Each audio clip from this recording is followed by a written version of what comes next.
Hi, today, as my guest, I have Wassim Nasr. And if you are, first of all, if you're among my French audience, he probably needs no introduction. For those of you who are not French, Wassim Nasr is really sort of a star journalist at France 24 on the news channel. He's somebody that, well, I'm proud to consider myself a friend, but he's sort of professionally as a Sahel expert. I've mainly interacted with him about the Sahel, of which he knows a great deal. But he's really emerged as a Syria expert, and Syria is a country about which I really claim no expertise. And I am very happy to defer to Wasim. He is somebody who, in my eyes, has incredible credibility, and so I think that when it comes to Syria, he's somebody that even if you might disagree with him, you absolutely have to listen to him and listen to his case. And then if you think he's wrong, then think about why he's wrong, right? So like the burden is almost sort of on us to kind of come up with a counter argument. So I asked Wasim to come and talk to us today about Syria. Wasim, thank you very much for taking the Thank you. time to speak with me. I realize how completely busy you are of late and for all the obvious reasons. Um, Thank would you perhaps introduce yourself and maybe say a little bit about what you do and what your background is? Okay, so I'm Wassim Nasr. I'm a journalist for France 24. I work for all three channels of France 24, meaning in French, Arabic, and English. I work in particular on jihadi movements, either on the Levant or in the Sahel region. As you just said, I've been working on those on both areas since more than 15 years now. And I have the chance or the opportunity to have firsthand information from groups who are, and among them, of course, the Nusra Front and HTS, and what became actually today the new Syrian authority. And since we are talking about Syria, I can say that I met Ahmed al-Shara three times now. The first time was in April 2023, meaning 2 years ago. And the second time was less than a week after the fall of Assad. And the last time was during his visit to Paris after his long meeting with the French President Emmanuel Macron. Thank you. So why don't we just sort of get right at it? I know that with Syria, what I see in news reporting and even also like on social media, they're like two completely diametrically opposed takes. One is that Al-Sharaa is a jihadist and a jihadist can't change his spots because he has this background with Al-Qaeda. He fought with Al-Qaeda in Iraq and then with HTS, the rebel movement in Syria, which was or is I don't even know, Al Qaeda aligned or said to be Al Qaeda aligned. So that's one point of view. And that view is also very pessimistic towards what he's up to and what he even could achieve in Syria. And then the other point of view is that he has transcended that previous role to become kind of a statesman, to have a vision about a new Syria. Dare we call it an inclusive Syria and a Syria that's capable of living at peace with itself, which is perhaps the most important thing, and then also with his Mm. neighbors. So, what's your take? Like, can a jihadist change his spots? And who is this man? But listen, there's many things in your question. Hmm. First of all, yes, of course, he joined Iraq, the ranks of Al Qaeda, but he spent most of his time in Iraq in jail, actually, where he convinced the U.S. Administration at the time and the Iraqi administration. He was very young; huh? He was like 19, 20 years old. Hmm. That he was Iraqi, so he didn't have the treatment of a foreign fighter in Iraq. But still, he spent like many years in jail, and then he was released for lack of proof. And those documents we have today actually were released by his opponents, Shia militias in Iraq, in order to like to annoy him, you know. But at the end of the day, it proved that he didn't take part in the sectarian war in Iraq because he was in jail, you know. And he was released a little bit before the uprising or the revolution in Syria, and he directly joined Syria at the time. And he was mandated, we should say it, by Baghdadi, means the head of the Islamic State, actually, when he went there. And less than a year after, he got into conflict with Baghdadi. And this is why in 2013 he refused to go back into the ranks of the Islamic State, and he vowed allegiance to Al Qaeda. That was the momentum actually, and he went in a war between with the Islamic State, which he lost. And actually, he's the man that ignited the war. Between jihadi factions, meaning the war between Al Qaeda and the Islamic State, it's him. So this should be stressed on, and then not to be very long on those periods. In 2016, he cut the links with Al Qaeda, meaning following an agreement with the Zawahiri, but actually he duped Zawahiri at the end of the day because the agreement was not respected by him, and he ended up fighting Al Qaeda and its offshoot, meaning Horas al-Din in Syria, and actually I was like following this since like the early days of the war between them, the early days of the fighting in Syria. I witnessed the bloody battles that occurred between his men and the Islamic State men, a battle which he lost in eastern Syria actually. And so when I saw that change was really happening, meaning as early as 2017, I followed it closely. And in 2021, I began working on going to see by myself. Because as you said, it's a first. It's a first where we see someone who has like his jihadi leader actually, not only him and others in the ranks of HTS were saying that global jihad and global terrorism was a mistake, and that Al Qaeda should dissolve, like Abu Maria Al Qahtani, which I met there, and was killed by a suicide attack in April 2024 because of all this. You see, so that was actually like encouraged me to go see by myself. So I went there in April and May 2023, 2 years ago, and I saw how they were administrating Idlib. I saw him. I saw his actual Minister of Foreign Affairs.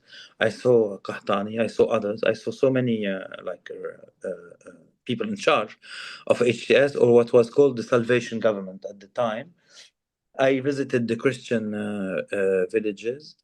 I saw the priests. One of them became Bishop of Aleppo, even before the takeover of Aleppo and Damascus, meaning he was named by the Vatican. So what I saw there, and I wrote about this for France 24. I wrote about it also for CTC West Point, my trip to Idlib at the time, and it was I've really put a link like to, I'm sorry, for the viewers, I've put links to his CTC West Point articles. I think you've written a few. I yeah. put a link to them in the description. They're very good. Great. You see, so that was like really like groundbreaking at the time, you know. And I saw it by myself how he was handling Idlib, treating the minorities, the churches being restored, women going to school, women driving, music in the shops, etc. People smoking in the streets, and like the flag of the revolution, and not only the flag with the Islamic Shahada all over the place. And since you know those issues, dear Michael, you know that those maybe details are very significant actually. It didn't look like Kandahar, it didn't look like Raqqa under the Islamic State.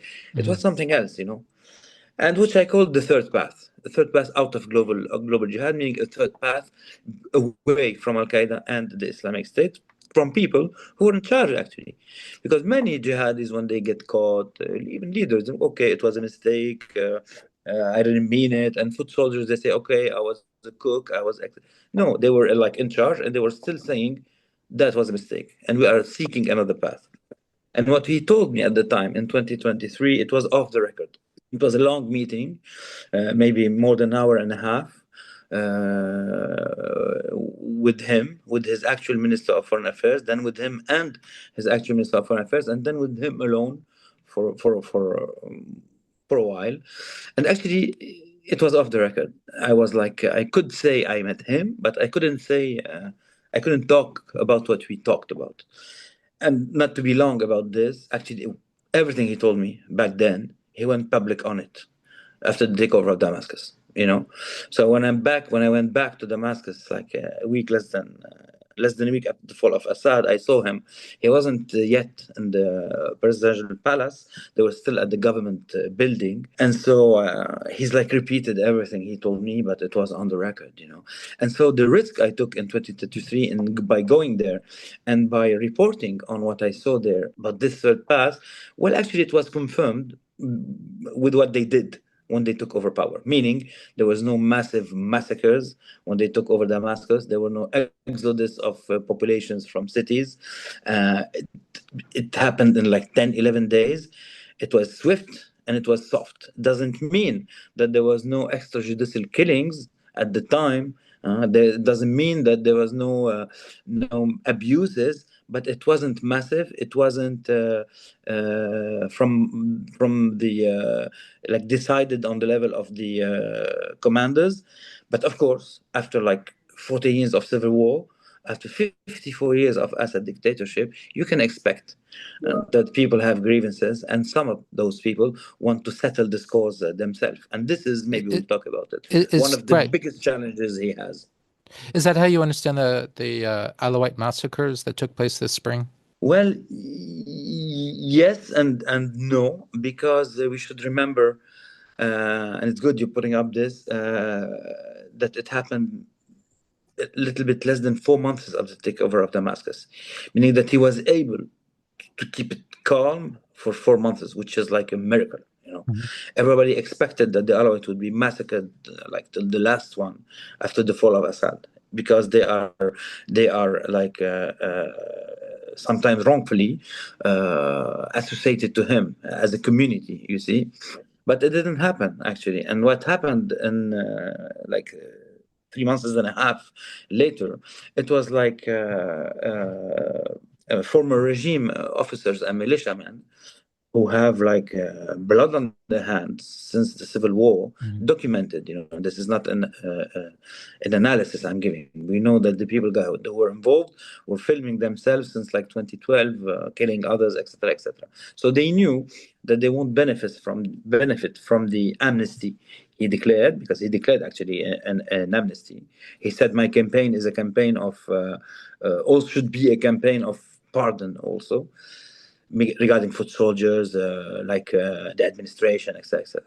So, but those people knew that they had blood on their hands and they had no escape, because we are talking about like middle-ranking officers or foot soldiers, because all the important representatives of the regime, like they fled, you know, either to Lebanon, to the Gulf, to the UAE, to Russia, or whatever.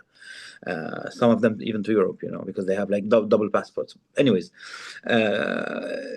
those who stayed there tried to ignite actually a sectarian war in order to be protected by their own community. You see, like there is no return, to arrive to a point of no return. Okay, this was green lighted and helped by the biggest loser in Syria after the fall of Assad, meaning Iran. You know, and so it happened like 3 months and a half after the fall of Assad. The first actually coordinated the attacks with a plan, and they hit. If you go into details, cities that are mixed, you know, between Alawites, Sunni, and Christian minorities. Meaning, for example, Jabla or Banias.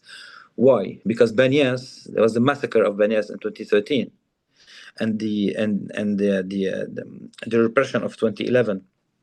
It was really vivid, really present in the for the population. You see, so when those remnants of the regime, as they call them, attacked police checkpoints in those areas and went back to the streets, the Sunni majority actually was like terrified. You know, it's like sometimes I give this example. Imagine Paris liberated from the Nazis, and like 4 months later, you see the SS back in the streets. So what do you do? You know, Mhm. so people were really scared. They asked for weapons. They went to the police stations. They took weapons, and when they had the upper hand, well, they went further and they went avenging and attacking Alawite villages in the outskirts of Banyas and Jabli, and you know how it unfolded. So the first massacres actually that occurred in the in the coastal area was among the populations of the coastal area, you see. And then it was critical to a point where actually the police forces or security forces that were dispatched to that area weren't enough. So it really could have like had an outcome which is really critical for the new regime. So you had calls like in all over the country in order to flood the coastal areas and to prevent those former regime members from taking over. And that became chaotic. You had factions from all over, like from the north, from the coming into the coastal area. And this is when many human rights abuses occurred, till the point like it took like 3 days till for the new authorities actually to control the situation again. And just for you to imagine the situation, people even in the ranks of HTS were like blaming Shara, telling him if we had finished with them since the first days of the fall of the regime, we wouldn't have this problem now, because they lost almost 400 security members. Huh?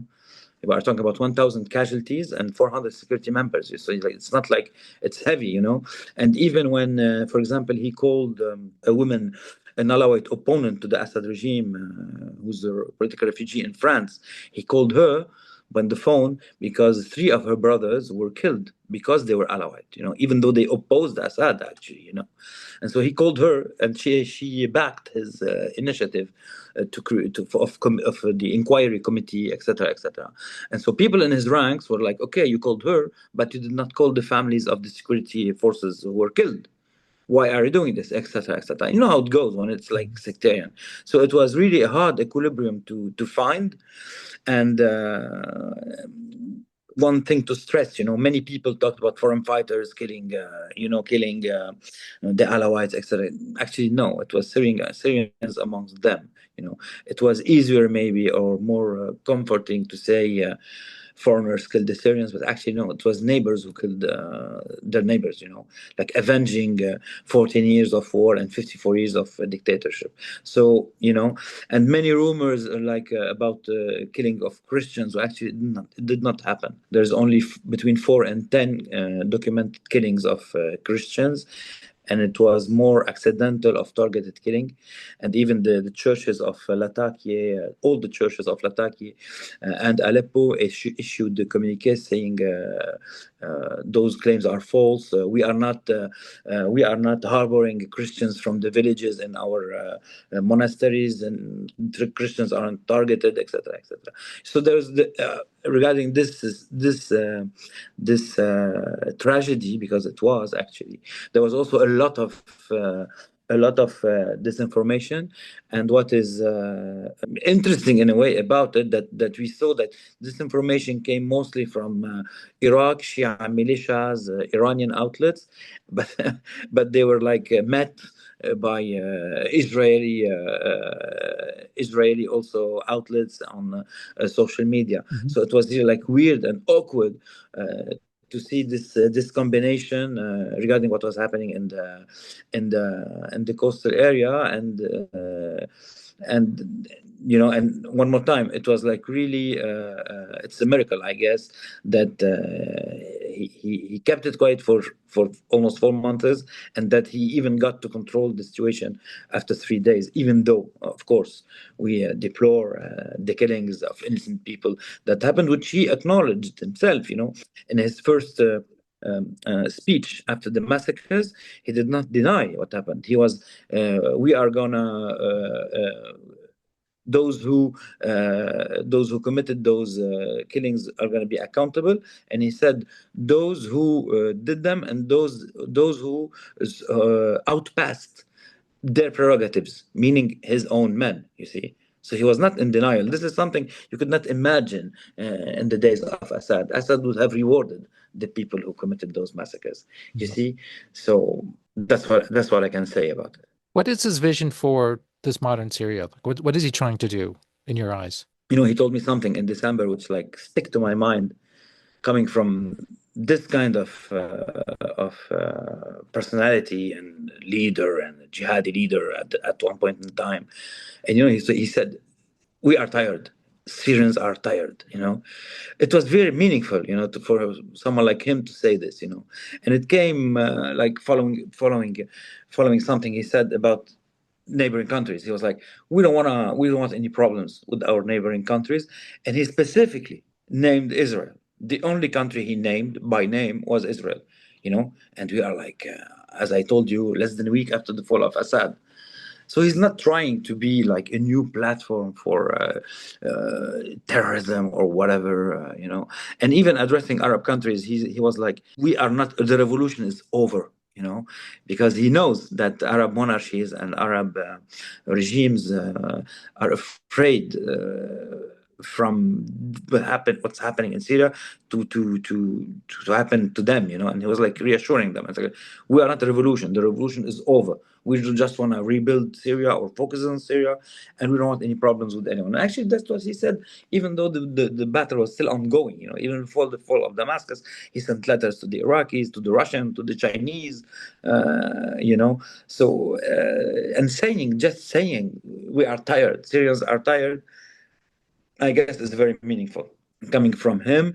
And even if we think about the Israel, each time he talked about it, each time his foreign minister talked about it, it was always in regard of the 1974 agreements.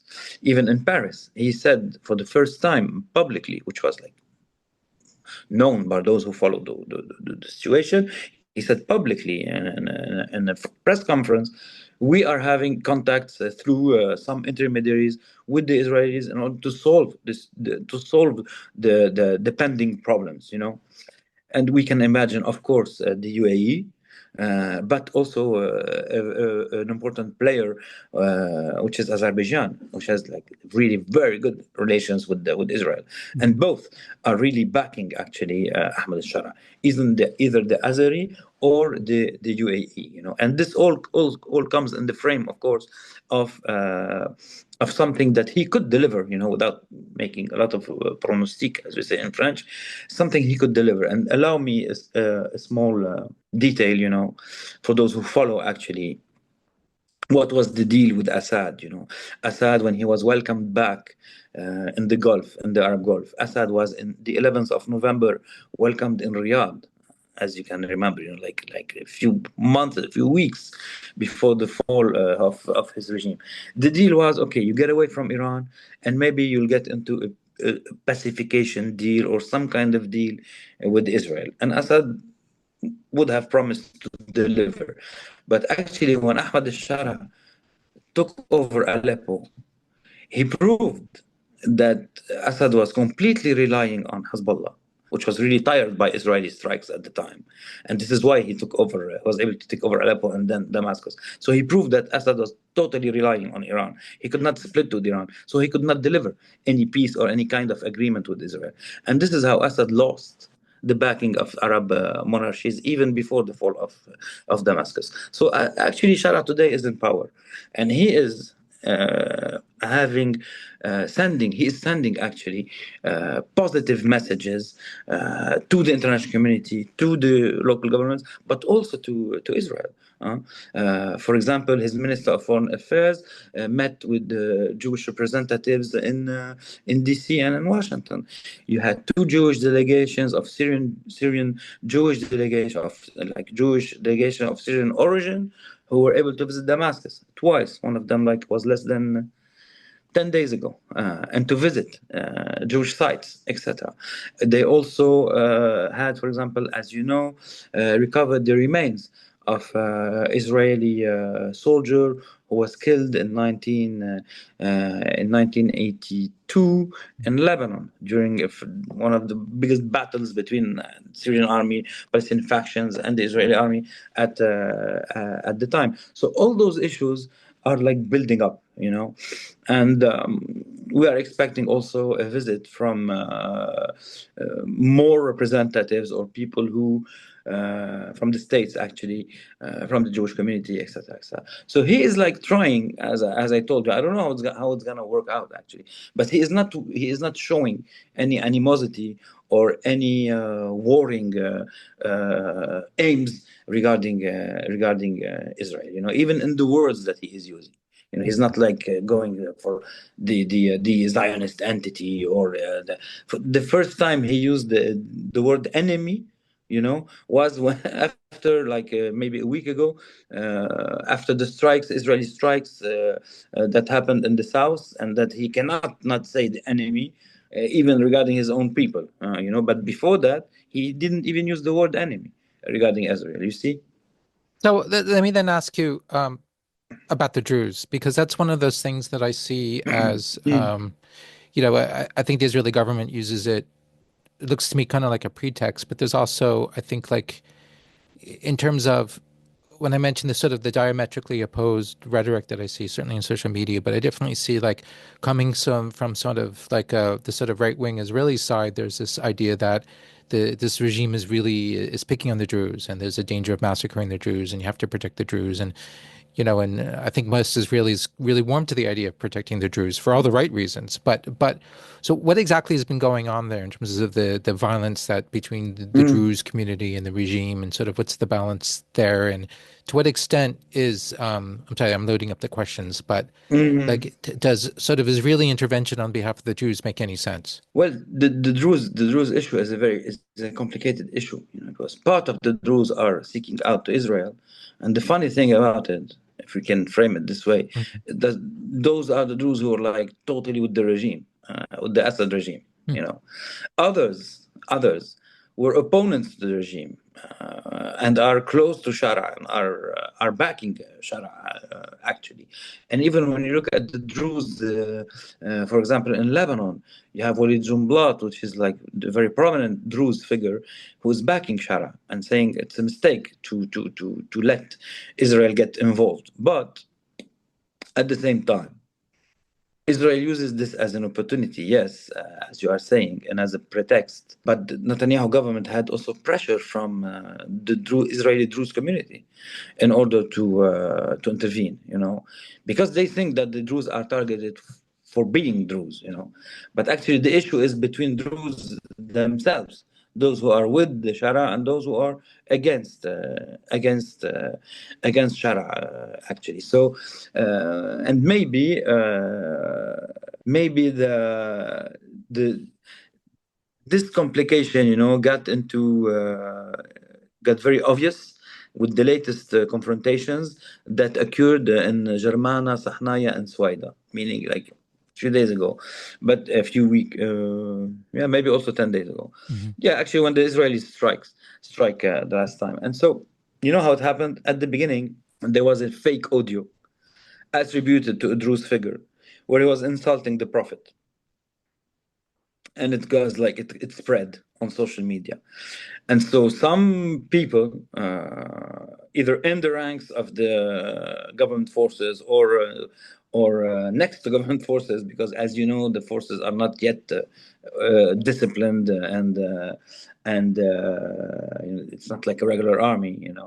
Well, they went on picking the Druze community. They picked on the Druze community because of this fake audio. But so it took time till the government says, okay, this is the fake audio. The Druze religious figure said, it's not me. I never said this. But in between, there was confrontation. And it was also, as we said, as for the coastal area, for those government forces to go in between and to find settlements with the Druze in order to calm the situation. Okay, but the outcome of all this is that the Druze got what they want, actually, because in Sakhnaya and Germana and Swaida, Shara agreed that security in all those areas will be attributed to the Druze under the banner of the security forces, government security forces, but actually they are Druze from those areas. And even the one of the Druze sheikhs, like the one who called Israel for help, he got from Sharaa, and it will take us back to what I said earlier, he got from Sharaa that former regime members of the Druze community get incorporated again in those forces securing the Druze areas. And he even got also the salaries of widows and of former regime members to be paid by the government, and which happened. You see, so he is trying actually to tackle all those issues, and it is very difficult for him since and this is what he said, also in Paris.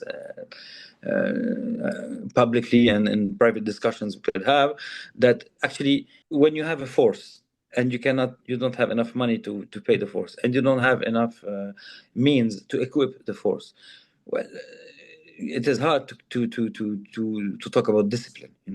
So this is why it is very important for sanctions to be lifted, in order at least for him to be able to build in a security force which is like efficient, in order to tackle all those problems. And you cannot ask him to take care of minorities, protect minorities, make reforms, fight Captagon trafficking, fight the Islamic State, fight other jihadi factions, and you don't give him the means. You see, so this is why actually France is very proactive. Was very proactive in partially lifting the sanctions on the European level, and this is why President Macron is insisting with President Trump in this regard.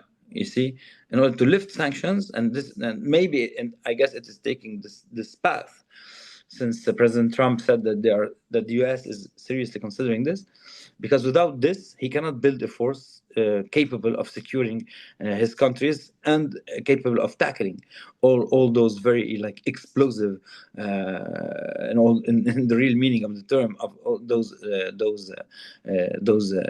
issues. It's like the first layer is security, second layer reconstruction, third layer an economy that works, and then we can have hope for stabilization. What would happen in the region if it's stabilized? Like if all this works, what are the sort of the knock-on effects for everybody, really? In case of stabilization, Yes. it's like welcome to a whole new realm. Like we are getting out of more than half a century of Ba'athist rule in Syria, which caused only problems for Iraq, for Lebanon, for Israel, for Jordan. There is no country in this region that did not suffer from from the Ba'ath regime and the Assad father and son. So we are going into the unknown. But a positive unknown, I guess. And this is why also all Arab countries in the region are reaching out. Can you imagine, Michael, that the Qataris, the UAE, Saudi Arabia, the Turks, the French, the Iraqis, all are like really helping and trying to help to stabilize. All So those people understood that stabilization is very important. could you say a few words about the Turks? That's also something I don't fully understand, because I see, basically in the north, the Turks are encroaching, in the south, the Israelis are encroaching. But like, what are the Turks after? And what room is there for the Turks to sort of back off and kind of allow Syria to prosper, rather than try to take advantage of Syrian weakness in order to pursue their own agenda? Well, listen, the Turks have one main issue with Syria, and it is the YPG, meaning the YPG is the Syrian offshoot of the PKK, which you all know, terrorist organization, etc. The world dealt with the YPG in order to fight the Islamic State. Okay, so this is also a good example of how you can deal with terrorist organization if you decide to, in order to fight another. So this being said, their priority for the Turks is to solve the issue of the YPG, because as they say, as they told me, like on a very high level, we had a problem. Quote, we had a problem with the PKK, which was like recruiting Kurdish Turks in its ranks. Now we have a problem with the YPG, which is recruiting Kurdish Turks, Syrian, and Arabs and foreign fighters in its ranks. So for us, the problem is huge. End of quotation, which is understandable from their point of view. So the fact that France is in the middle of the dance was in the middle of the dance of creating the agreement, or the feuille de route, as we say, between Kurdish factions, the YPG, with like Syrian Democratic Forces, if you want, with Ahmad al-Sharaa, is very good, very important. And the CENTCOM played a huge role in this. And I'm saying specifically the CENTCOM because it was at the beginning of the Trump administration taking over, and there was no decision taken by the administration, and things had to go fast. So the CENTCOM played a big role, meaning they took Mazloum Abdi, the head of the Syrian Democratic Forces, so the YPG, in a Chinook helicopter to Damascus twice. And the last time it was to sign an agreement with Ahmed Shara. And we were 3 days, Michael, after the massacres on the coast. You see? So nobody blamed actually Shara for the massacres of the coast per se. People blamed him for not controlling the situation, but nobody said that he was responsible as he ignited it, you see? And so even though the CENTCOM, even though the massacres happened, the CENTCOM, the Kurds, and him decided to sign this agreement. And it was helped because Abdullah Öcalan, the founder of the PKK, which is who's in Turkish custody, called for laying down arms. And actually, yesterday or a few days ago, I don't know when you're going to issue this video, the PKK decided to dissolve. And why is it important? Because in a way, like Ahmed al-Shara, who split from international terrorism and jihadism, which enabled him to take Damascus, enabled him to have open arms by regional the regional community and the international community.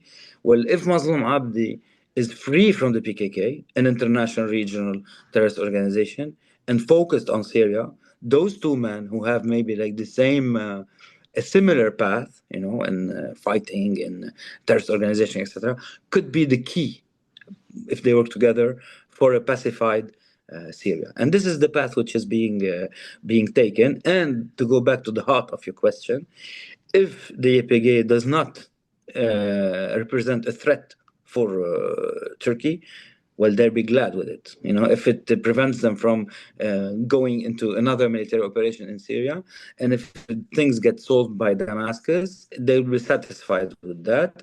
And one of the biggest problems of Turkey will be solved, which will also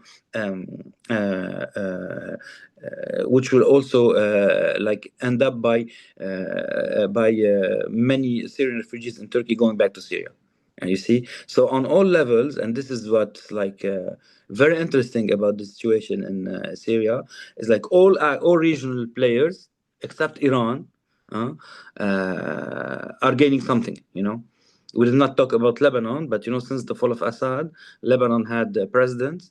Lebanon had the municipal elections since 2 weeks, which didn't happen since elections since 9 years, without a president since 2 years.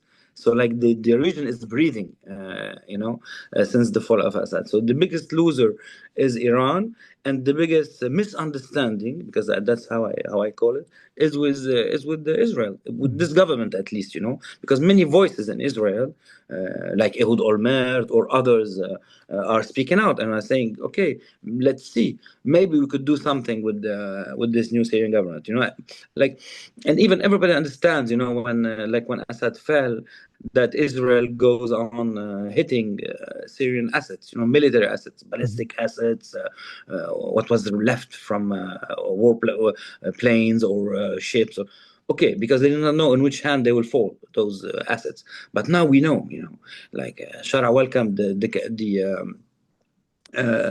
people who work on chemical weapons from the international organizations, from the French. He opened the country. He's opening the files. He's one of the first things he talked about is denouncing chemical weapons, which made his own suffer. That's what he said. So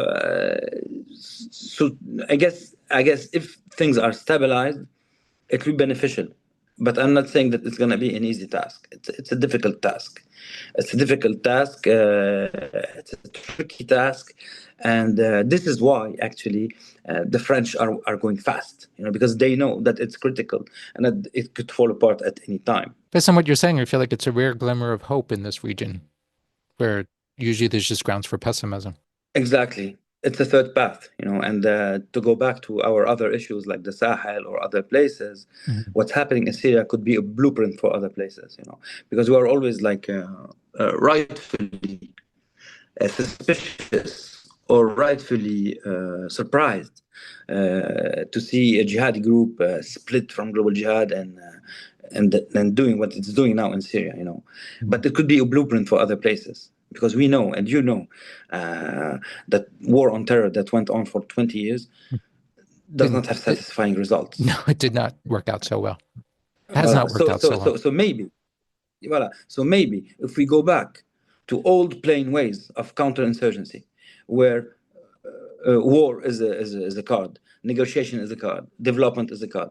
Maybe it could work out, you know. And people are looking at this, you know, like people in the Sahel, like Jenim, are thinking about splitting with Al Qaeda since a while. And when they see that the world is opening to Damascus, since they denounced and they denied global jihad, they think, okay, maybe it could work out for us too. And we know that it is happening after the Taliban take over Afghanistan. You know, like when U.S. representatives were negotiating with like former Guantanamo detainees. You know, like plus the fall of Damascus, it shows you that this era of full-blown war on terror, which I wrote so many times, and you know, and I said like it was strategically blinding on the level of the Levant and of the Sahel and other places. Maybe it's coming to an end to go back to other ways of solving security problems, to old ways, you know, because it is surprising to see a jihadi group one more time like splitting and taking to the third pass as HCS did,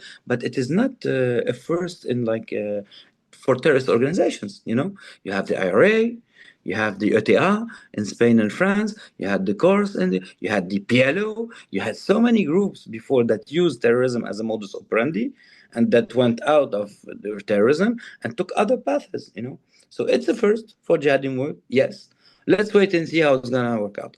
I'm not saying it's gonna work out, but actually it's a first. It's a third pass, and maybe, just maybe, it could be a blueprint for other places. Thank you very much. Anything else you want to Thank you, add? Michael. No, I guess Okay. we're good.